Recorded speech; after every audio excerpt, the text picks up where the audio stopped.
How does witnessing the murder of your own mother end up solving 2 cases?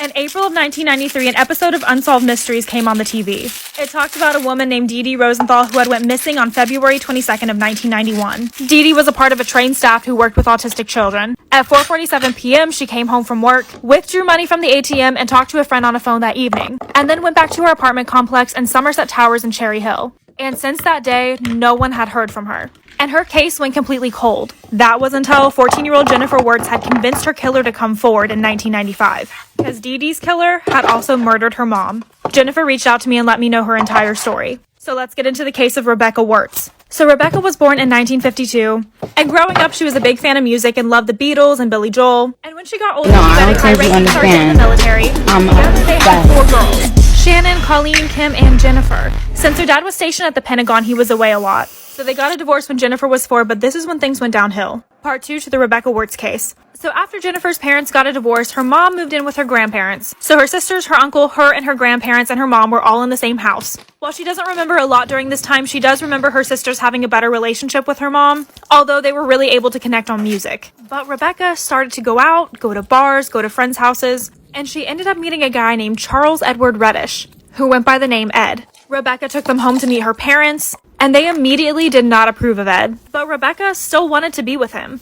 And her ex-husband had an extra house that wasn't far from her parents. And while he didn't live there, he did let them move in. And this way, Rebecca could keep bringing Ed over. Jennifer remembers really liking Ed at first. He would bring toys, he would color with her, and she just wasn't getting that same attention from her mom. However, her sisters did not have the same reaction towards Ed. Well, Ed was a maintenance man at an apartment complex, and both Jennifer and her mom would drive over and start to stay with him at Somerset Towers in Cherry Hill. This is when the red flag started. Part 3 to the Rebecca Wirtz case. Jennifer noticed some weird things about Ed's apartment. No furniture, no food, but she still had a lot of fun going over there because there was a lot of other kids in the complex, and there was a playground and a pool where she could hang out with them. But Rebecca started to leave Jennifer alone with Ed. And this is how a lot of the abuse went unnoticed. And Ed would constantly make up for it by buying her stuff like Cabbage Patch dolls. And eventually Jennifer went to Rebecca telling her mom about the assaults. But her mom just told her that she was having a nightmare. But also told her not to bring it up with her grandparents, so she kind of knew that her mom knew it wasn't a nightmare. And one day they were going out to Pemberton to visit Ed's uncle. And during this, he snuck her away, telling her that he was going to go get her a Happy Meal, abused her, and then tried to strangle her out in the middle of these farm fields. Jennifer ended up talking Ed out of killing her. And she tried to express what happened to her mom, but her mom just really wouldn't listen. And kind of honestly blamed her. But she just thought that her mom was probably brainwashed or scared. And this goes on for several more years. Eventually, her sister Kimmy ends up finding out and goes to confront the mom about leaving Ed. Part 4 to the Rebecca Wirtz case. So Kimmy threatens the mom, saying that she's going to get custody over Jennifer if she doesn't leave Ed. So Rebecca agreed it was time and they created a plan together. After school, Jennifer was going to play her last hockey game, and Rebecca was going to pick her up with a loaded car. But eventually, after school, when the car came, Ed was driving it. Her mom walked out and said, "Let's just go home and have dinner." Jennifer was honestly so upset at that point. She went home, went upstairs, went to bed. And her mom tried to wake her up that night, but she told her mom to leave her alone. And the second time she woke up that night, it was 2 very horrific noises. She ran to the stairs to find that her own mother was being beaten by Ed. Rebecca visibly had a broken jaw and a broken arm. And Jennifer was just screaming at Ed to stop. And she remembers his eyes being black and enraged like she had never seen before. And he was talking straight gibberish, so she thought he was probably on something. He ended up taking her and setting her next to her mom. And she was hoping that her mom would look over and see her, but she never did. This is when Ed grabbed a hatchet and threw a blanket over Jennifer. Rebecca was murdered 3 feet from her daughter. Part 5 to the Rebecca Wirtz case. After Ed had murdered Jennifer, whatever he had taken was starting to wear off, and he started to come up with plans to unalive himself. And literally at the age of 14, Jennifer talks to him about how he could take a plea deal with the police, telling him that if he turns himself in, he may not have to stay in jail for very long, or even plead insanity. And after about 5 hours of him holding her hostage, he actually agrees to this. So he calls his mom, and his mom calls the cops saying that there needs to be a welfare check and that someone might be hurt. So when the police got there, they were not prepared for the scene that they were about to see. They showed up and asked Ed if an ambulance was needed, and he said it was way too late for that. Jennifer was taken straight to the hospital, and she was brought new clothes since all of her clothing and everything was considered evidence, and her sister came to claim her. Well, Ed was then brought in to be interrogated. And as protocol, you're supposed to ask if you've ever done this before, and the detective was already writing down no whenever he said yes. He had killed someone at his apartment complex, and it aired on Unsolved Mysteries. Part 6 to the Rebecca Wirtz case. So you're probably wondering, why did he admit to this? Well, he was hoping that he wouldn't get the death penalty. Dee Dee was a 31-year-old woman who had moved to Canada to work with autistic children, and he was the maintenance man in the building she moved into. He got into her window, assaulted her, and then smothered her. He put her in a tarp and loaded Dee Dee into Rebecca's car. And he said that he dumped her body around Salem County, but Jennifer believes that she's probably buried at his uncle's property, this spot where she was almost murdered at. The sad truth is that Dee Dee's family passed away, never really knowing where her body was. And they never got that full closure. Jennifer moved in with her older sister Shannon, and for the most part says she lived a pretty normal teenage life. She went to high school, got on the cheerleading squad, and had a really good group of friends. And her sisters really kept her accountable for her grades, her attitude, and ultimately did not let Ed win. She testified in 1999, and Ed is sentenced to life without the possibility of parole. And she's now a mom of 2 girls. She's linked below if you want to say hi, and I'll have an extended version of this true crime on my YouTube. Go check it out. I cannot believe that even today we have modern-day serial killers that have still not been caught. One of them being the Long Island serial killer, who is also known as the Craigslist Ripper. This unidentified serial killer is believed to have murdered between 10 and 16 people over a 20-year period. And between the years of 2010 to 2011, the remains of these victims were found. And many people have tried to solve this. One of the most interesting things being unraveled on Discovery Plus, which you guys should check out. But this all started with the disappearance of 23-year-old Shannon Gilbert.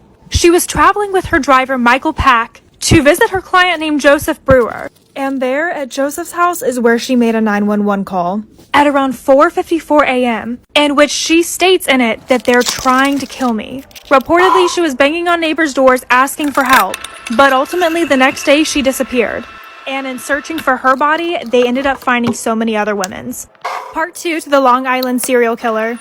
One of the weirdest things about this case is that after Shannon went missing, Dr. Peter Hackett actually called Shannon's mother, Mary, claiming that he had taken Shannon to his halfway house, saying that he had also given her medication to calm her down.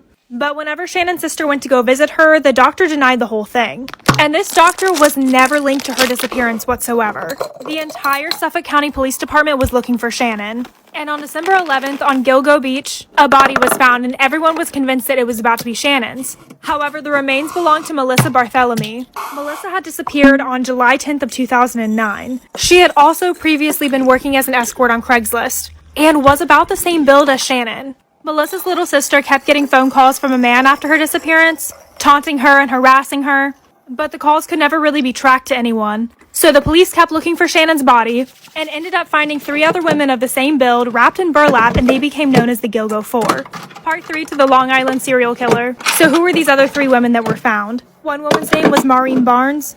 She was 25 whenever she disappeared on July 9th of 2007. She was actually on a break from escorting whenever she ended up getting an eviction notice on her home and needed some extra money, so she went back onto Craigslist. And after she had disappeared, a friend of hers ended up receiving a call about her still being alive, similar to Melissa's case with her sister. And then Megan Waterman ended up disappearing on June 6th of 2010 after she had put her advertisements on Craigslist as well. And then Amber Costello, who had went missing on September 2nd of 2010. She was also an escort on Craigslist. Seeing the similarities between all these women, the police knew that they had a serial killer on their hands. And Amber's sister continued to use Craigslist in a similar fashion in order to catch her sister's killer, but obviously never did. And continuing the search for Shannon, 6 more sets of remains were found, 2 being the torsos of Jessica Taylor and Valerie Mack. The rest remain unidentified, 1 being a toddler and 1 being a man. Then they found Shannon's body. Part 4 to the Long Island serial killer. So Shannon's body ended up being found on December 13th of 2011. She was on Oak Beach about 200 yards from when she was last seen. And the medical examiner said that she died due to misadventure. And after looking at her client and her driver, they were totally ruled out as well. So who is the identity of the killer? Well, let's start to break down some of the suspects. A lot of people turned their eyes towards James Bissett. He was one of the main suppliers of burlap in the region, and the women were found covered in burlap. But 2 days after Shannon's remains were found, he ended up taking his own life. Another guy by the name of John Bitroff was already convicted of murdering 2 sex workers, and was a suspect with at least one of the Long Island murders. And John actually lived in Manorville, about 3 miles from where the torsos of Jessica and Valerie were recovered. And a lot of the calls that were coming into Melissa's sister's phone, the woman who was a part of the Gilgo 4, was actually coming in from Manorville. And while this guy is very suspicious, he's not the most suspicious one. The other was actually Chief of Police. Part 5 to the Long Island serial killer. So why exactly were people so suspicious of the chief of police? Well, once James Burke was hired, he ended up demoting all the people that were working on the case for the past 2 years, and then blocked the FBI out of the case as well. Everyone who had previously worked on the case were absolutely shocked by his decision-making. And Rob Trotta, a Suffolk County legislator, talked about how Burke thought of himself as the king. And this is the direction that the Discovery Plus documentary ends up taking, really surrounding this detective's life and showing what was going on. He literally would continue to get promoted and work his way up until he got to chief of police. Meanwhile, he himself was taking a part in the escorting business and getting involved with a lot of drugs while on duty, while in his police uniform and in his police vehicle. Which there's no way he should have been doing that without at least getting a little bit of punishment. So he must have had someone on his side. So if you guys want to hear that story, go pop over to my Instagram. I'll be posting more about the chief of police over on my Reels tab. Picture this. You spend hundreds, if not thousands of dollars on a luxury villa in a private island. This is harder than it looks. You are promised to be flown in on a private jet, have top chefs make your food, see some of the best artists in the world. Seemingly on social media, big influencers might be there, such as Hailey Bieber, Kendall Jenner. But instead, what you spent thousands of dollars on was chaos. You are stuck on an island in an abandoned construction site with 5,000 other people, unable to find your luggage, fighting for people over wet mattresses, and unsure of when you're going to be able to go home. Oh yes, and this is your Top Chef food, by the way. This was literally supposed to be the greatest music festival of all time, and instead ended up being one of the biggest scams of all time. So how exactly did we get here? Billy McFarland, who happened to be a young entrepreneur, along with his friend Ja Rule, the rapper, were flying whenever they came across a private island. This island, called Norman's Key, was previously owned by Pablo Escobar, the drug lord. Part 2 to Fire Festival. According to the FBI, Billy had everyone fooled. He wasn't necessarily a serial entrepreneur, he was a serial scammer. And this provided to be his biggest one. After seeing this island, he wanted to host a music festival that was straight out of a dream. Festivals usually take about 12 months to plan. Billy thought that he could put it together in 8 weeks. He started by gathering all the top influencers, Hailey Bieber, Bella Hadid, and put them together for a massive promotional video. He had other big influencers such as Kendall Jenner post an orange tile to their Instagram to give the impression that they were going, even though they weren't, and they were paid like $200,000 to post this. This caused a significant amount of hype. It was all over social media. The news was covering it, articles were being written, so whenever tickets came out, it was sold out to 5,000 people immediately. People spending extra for nicer beachfront 8-person villas. While the island's one request to Billy was that he doesn't bring up that it's Pablo Escobar's island. And what does he do within the first promo? Says that this island was previously owned by Pablo Escobar. So he was kicked off that day and had to go somewhere else. Part 3 to Fire Festival. Even though he had to go somewhere else due to all the hype, he was getting in major deals. Major Lazer, Pusha T, Blink-182. And Billy had involved so many investors into this that there was no way that he could back out because he used the money from the investors on the project. He ends up flying around until he finds the island of Great Exuma, which is not a private island. However, on the website, they edit it to make it look like it is. And they find an abandoned development site. No buildings, no villas. Yet they still advertise as if there are. They end up finding tents left over from Hurricane Michael and say, yup, this is good enough. So the production team is extremely worried and they're like, hey, we're gonna have to post pictures of what this looks like so people can decide if they want to come or not. Billy responds by just firing them. Somehow he thought people were just gonna show up and be okay with this after spending all that money. And to get more money, they implemented cashless wristbands. Like asking people who already paid to send them extra money for their wristband. While people are concerned and asking questions on their social media, but they turn off their comments. Soon it was time for people to show up. Part 4 to Fire Festival. Because they weren't really answering people's problems, Blink-182 was the first one to drop out. And then the night before people were supposed to show up, a storm hit, soaking and ruining everything that they had set up previously. Yet for Billy, canceling was still not an option. They oversold and there wasn't even going to be enough beds for staff. While the plane flew in, bringing in all the guests, and to distract them from the actual site, they bussed them over to a restaurant at the end of the island and just fed them alcohol for 6 hours straight. So what they thought was a pre-party was actually just a diversion. Eventually, they were like, we can't just leave them here. We're gonna have to bus them over. So once the people that paid thousands of dollars saw this campsite, you can just imagine the reaction. They were confused, shocked, and didn't have their luggage, but they just kept feeding them alcohol. That night, they finally brought out all the luggage and told people to just go claim it so there was no order. And Billy walked out and said everyone who bought a villa can just pick out a tent. And this is when the chaos began. Hundreds of people broke out, sprinting for a tent. Part 5 to Fire Festival. You can literally see from these photos how chaotic it was. And it didn't take long for social media to find out. This was blasted everywhere the next day, and the most famous thing to come out of it was this cheese sandwich. Their luxury meals. This particular island was also on a very famous holiday for them, so none of the hotels or resorts nearby could take anyone. All of the music acts canceled. And by that day, Billy and Fire Festival was viral. He tried to play it off like this result was out of his control, even though it was completely in his control. He canceled the event, but there wasn't enough planes to fly people back. So people were legitimately stuck there with no food, no water, no air conditioning. Because remember, this was supposed to be a cashless event. And all the locals who helped set up and were never paid started an angry mob. He promised that there would be a 2018 festival, but it never happened. Billy and Ja Rule were sued for $100 million in a class action lawsuit and sentenced to 6 years of prison. He ended up getting in trouble for starting a podcast in jail recently. But if you want to hear that story, go over to my Instagram. It'll be on my middle reels tab.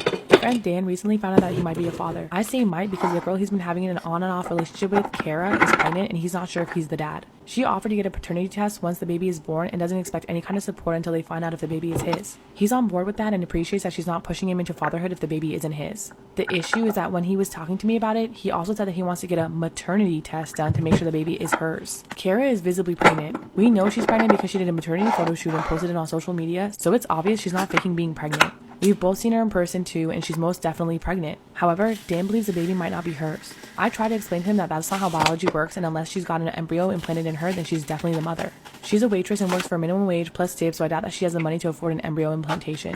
Plus, it's ridiculous to think that she'd do all of this just to baby trap a guy who is unemployed and living at his parents at 32. He's genuinely convinced that the baby might not be biologically hers, despite not only me, his mom, and our other friends explaining that's not how babies and pregnancy works. He's still insisting on a maternity test and told me that I was being ridiculous and that I'm the one who doesn't understand biology, despite me studying to be an autopsy pathologist, which has required literally years of biology classes. I got fed up and called him a senseless idiot and told him to call me when he just got his head screwed back on straight. Ever since then, he's been spamming my phone and has gotten a couple friends to spam me as well, telling me I'm being insensitive and he's just stressed out about possibly being a dad. So, am I the asshole for calling my friend an idiot?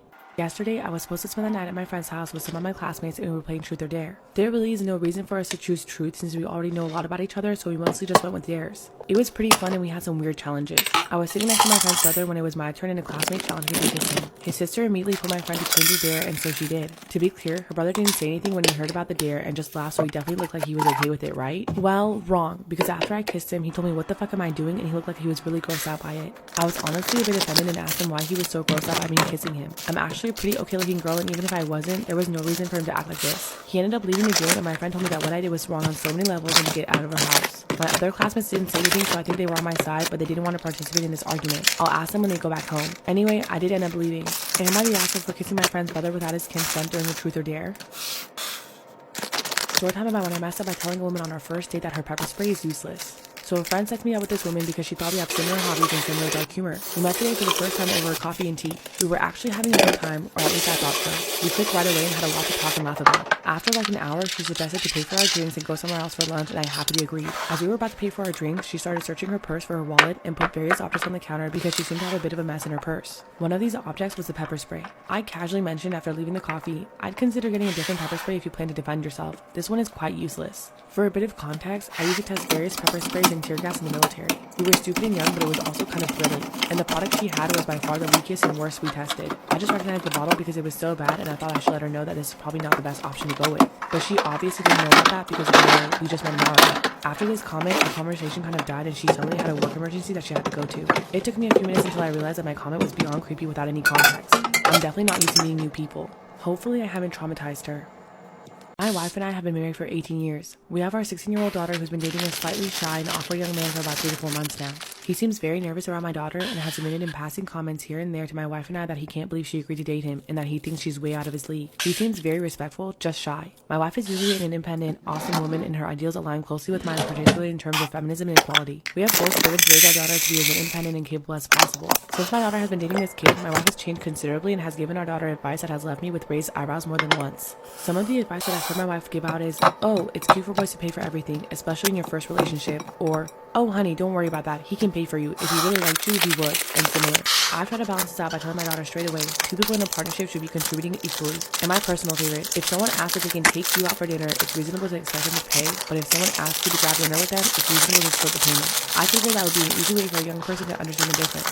However, I've noticed my daughter becoming more and more entitled to her boyfriend's money. They haven't been anywhere, obviously, since we're home, but she talks about him like, "Oh, I'll just ask him to pay for X," which leaves a bad taste in my mouth. She also flippantly bragged and mentioned that she gets him to buy gift cards for her, etc. by mentioning her mother's advice: "If you really liked me, you pay for X." I spoke to my wife privately and told her my concerns. She insists it's a rite of passage for girls and it's cute that she should feel this guy completely spoiling her. Alexa, I told her play it's not cute for her to be thinking that Thunderstorm it's acceptable to view relationships as personal ATMs. And my wife became very angry with me and is now calling me an asshole with a lot of hostility. Am I the asshole for telling my wife it's not cute for her to encourage our teenage daughter to expect her boyfriend to pay for everything in their relationship?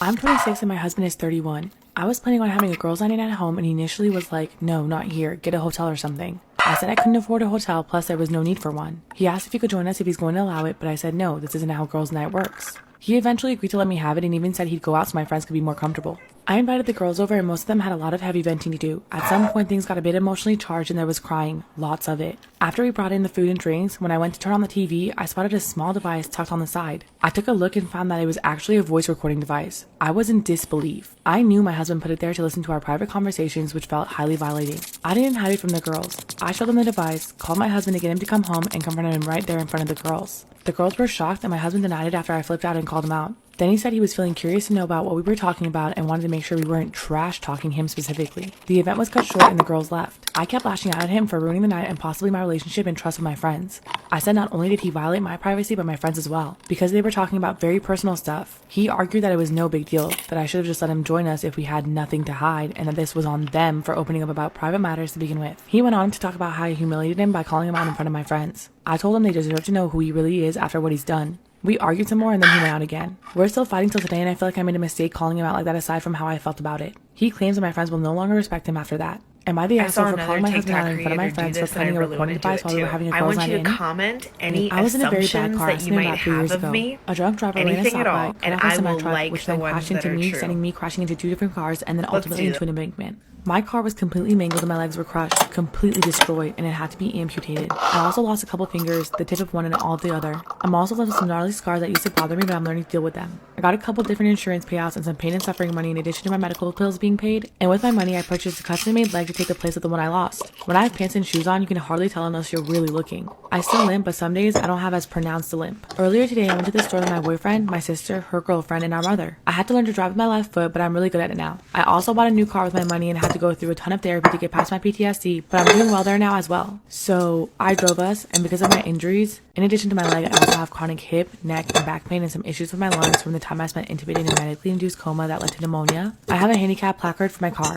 I have trouble walking without getting tired, so it really helps to park close to the door. Today I did so and unknowingly took the space from someone who was circling back around for it. Apparently the man had been looking for a close space and had missed the one I took and went down and around. He was still on the other aisle when I pulled in, so I didn't cut him off or anything and had no way of knowing that he wanted the spot. He parked in a yellow stripe zone and got out and immediately began confronting me about stealing a space from him who actually needed it. How I'm just some kid who has no respect for those who are truly sick and suffering. He then ordered me to move. My group was just urging me to walk away, but this has happened before and once the police were even called. I'm sick of people thinking that just because I'm young, I don't have a legit need for a little extra consideration. I said, okay, and went to the car and got in like I was going to drive off. I was wearing a skirt and leggings, so it wasn't quite obvious at first, but when I sat down, I took my leg off and showed it to the man, including my stump. I then asked him if it was okay if I still parked there. He walked away calling me disgusting and rude and said I could have just told him and I made him look stupid. My group was embarrassed and said that I made things awkward because there was a crowd. So, am I the asshole for taking my leg off and making someone look dumb and feel uncomfortable? Look, I have a diary in which I write a lot in. It has been with me for 5 years, including very intimate moments. Basically, by intimate, it includes things like my crushes and relationships, body issues, social media account info, aka my literal passwords, and even things that I would never willingly share like my sexual interests and what I like to look for in a partner. As a child, my parents would only preach privacy to me and my siblings. Looking back at my childhood, I can see that they preached this idea way too much. I guess that's why in my mind I never would have expected for my privacy to be breached this way.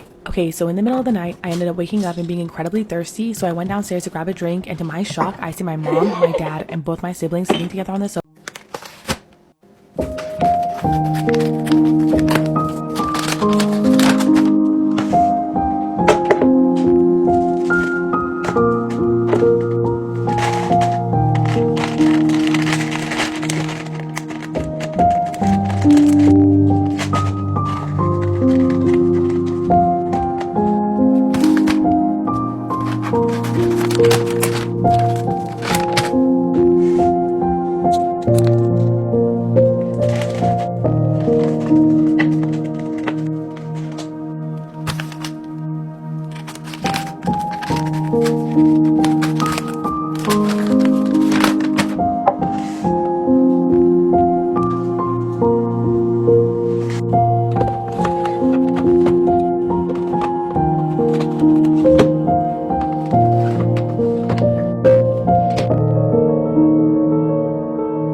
To the what?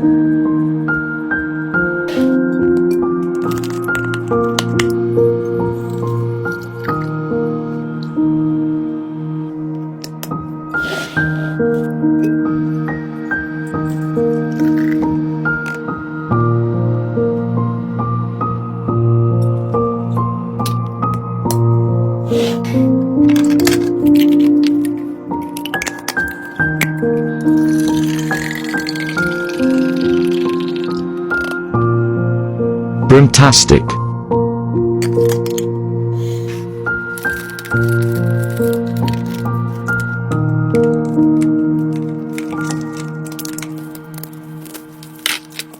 I then woke up to my mom saying my name, a harsh whisper. The room had 2 beds, my parents' bed closer to the door and mine further in the room. My mom's voice cut through the silence again. She Shout out to the lactose freak out. gals. My mental state at the time. Groggy, I rolled over. What? I asked. As my eyes adjusted to the dim moonlight coming in through the curtains, I saw her turn to face me. She was surprised to see me in my bed. Her eyes got wide. If I'm in my bed, who was she talking to? We both looked back to where she was previously looking and see a hooded figure in all black standing over their bed. In that moment, we were both frozen with fear. Part 2, when I woke up to a hooded figure standing over me. We were on an island in the middle of the ocean and woke up to see a hooded stranger looming over us. This moment seemed to last forever. Life isn't like the movies where the characters unleash a blood-curdling scream. Sometimes the only thing that comes out is panic and guttural. My mom's words became low and severe as she said my dad's name in a dire voice I've never heard her use before. Then the hooded figure did something so bizarre and unsettling. It didn't advance towards us, but instead crouched in the corner near where it stood. The way it crouched was so absolutely unexpected, even in regards to this already unexpected situation, that it terrified me. It seemed animalistic. I knew 2 things. The hooded figure had been standing over us sleeping, and it's not acting in any sort of way that I can understand. As opposed to the infinite moment of this figure standing over us mere seconds ago, the series of events that unfolded when my hulking, ex-military dad woke up happened in an instant. Suddenly, we were at the door, not knowing which way the intruder went. My mom was screaming, "Get him! Get him!" My dad was running down one path of the horseshoe, further into the hotel, shouting through sheer adrenaline, "I'm going to fucking kill you." I ran down the other path towards the street. When I got there, not a sign of the intruder, but it became suspiciously quiet behind me. I ran back to the room to find my dad quietly walking back, his head low. He gets really close to me and I hear him say, "It's a fucking kid." So basically, some young teen, tall and lanky as I am in my 20s, wearing all black including a black hoodie, went into the wrong room. Our room. The one time my parents just so happened to forget to lock the door. My mom woke up when he entered and seeing a tall person in a black hoodie thought it was me, assumedly leaving the room in a depressive episode. And when the hooded figure crouched, that was him realizing his mistake and panicking. He was scared of us. As I got back to the room, my mom walked out and hugs the kid, who was now crying his eyes out. I would be too if a massive ex-soldier was sprinting after me with murder in his eyes.